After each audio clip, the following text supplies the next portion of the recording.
Olhar diretamente nos olhos da mortalidade não é fácil. Para evitar isso, nós escolhemos continuar vendados, no escuro em relação às realidades da morte. No entanto, a ignorância não é uma bênção, é só um tipo mais profundo de pavor. Olá, meu nome é Carol e hoje o papo é sobre o livro Confissões de Crematório, da Caitlin Doughty. Esse é um livro de não ficção que a autora usa de histórias da própria vida para fazer reflexões sobre a morte. O livro conta as histórias dos seus 6 primeiros anos trabalhando na indústria funerária dos Estados Unidos e já tem aviso de gatilho que terão descrições realistas de morte e de cadáveres, mas nada muito sórdido. Cada capítulo é uma história desse período trabalhando com isso. Por exemplo, como quando ela conseguiu um emprego como operadora de crematório numa agência funerária e que sua primeira função foi barbear um defunto. A primeira reação dela com um corpo inanimado foi que ela não sabia se devia tratá-lo ou não pelo nome. E que para se acalmar e não machucar o rosto, porque metiolate não ia ajudar muito, ela começou a pensar nele como carne apodrecendo. Também não ajudou. E durante todo esse processo ela ficou lembrando da relação com a morte desde criança e do choque que foi quando ela viu a primeira pessoa morrer. E de tudo que aconteceu ao longo do tempo e que fez ela chegar até aquele emprego. O livro também vai falar de ritos de morte, funerais, embalsamentos e questões da indústria funerária que é milionária nos Estados Unidos. Diz aqui que a morte e o ato de morrer eram amplamente associados ao lar. Como os cadáveres eram tarefas domésticas, o dever de cuidar deles eram das mulheres. As mulheres faziam as tortas de carne, lavavam as roupas, limpavam os cadáveres.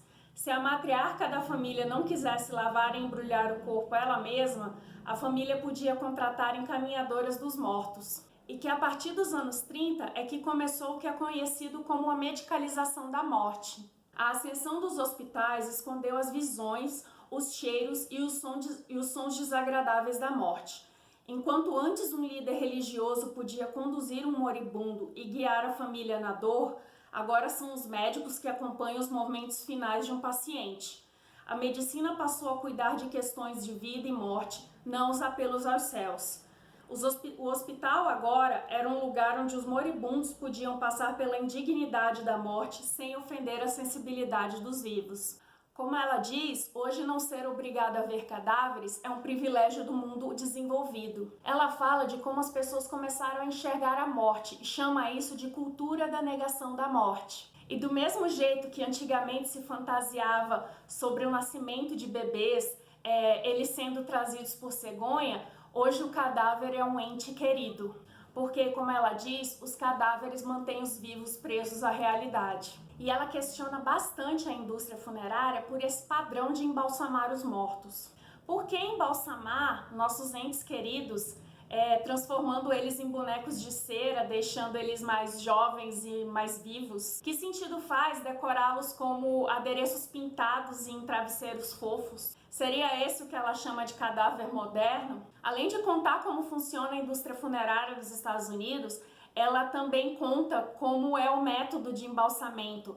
Eu confesso que achei bem interessante. É mórbido?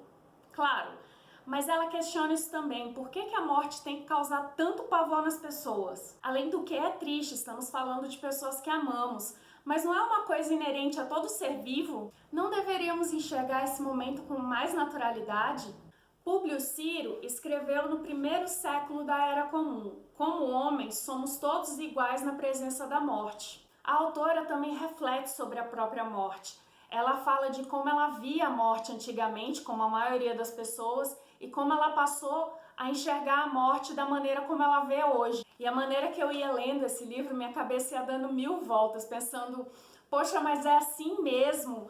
Por que a gente vê a morte desse jeito? E me surpreendi bastante com os ritos funerários de outras culturas e de como eram os nossos ritos funerários de antigamente. Mas passei a ver uma série de coisas de maneira bem diferente. Refleti bastante sobre criar memórias com aqueles que amamos, porque eu acho que é assim que a pessoa se mantém viva, por assim dizer. E me peguei pensando na minha própria morte, sabe? Mas não de um jeito assim melodramático, mas de um jeito prático mesmo, sabe? Tipo financeiro, que pouca gente lembra e que eu considero bem importante. Mas não só o financeiro, assim, deixar as coisas meio organizadas. Pensa no bem que eu faria, deixando tudo organizadinho, assim, para que a minha família pudesse passar pelo luto de uma forma, acho que mais tranquila. E olha o tanto de marcação que eu fiz, acho que nem dá pra ver.